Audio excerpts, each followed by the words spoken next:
وَإِنَّ مِنكُمْ لَمَن لَّيُبَطِّئَنَّ فَإِنْ أَصَابَتْكُم مُّصِيبَةٌ قَالَ قَدْ أَنْعَمَ اللَّهُ عَلَيَّ إِذْ لَمْ أَكُن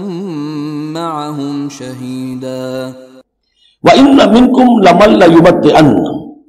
تم میں سے کچھ لوگ ایسے ہیں جو دیر لگا دیتے ہیں، تاخیر کرتے ہیں. حکم ہو گیا ہے،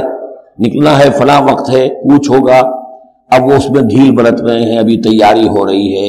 اور پھر بہانہ بنا دیں گے کہ بس ہم تیاری کر ہی رہے تھے، اب نکلنے ہی والے تھے، اور وہ منتظر رہتے ہیں کہ کوئی فیصلہ ہو چکے تو اس وقت پھر ہم کہیں گے کہ ہم تو نکلنے والے تھے کہ یہ فیصلہ ہمیں پہنچ گیا کہ جنگ کا تو فیصلہ ہی ہو گیا. فَإِنْ أَصَابَتْكُم مُّصِيبَةٌ، پھر اگر تمہیں کوئی مصیبت پیش آ جائے،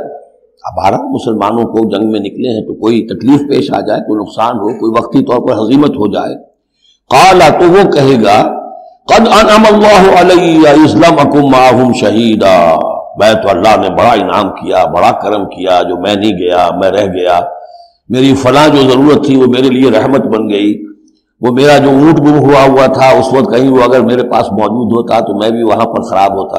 یہ تو مجھ پر تو اللہ کا بڑا کرم ہوا ہے کہ میں اس جنگ میں، اس مارکے میں جانے سے بچ گیا.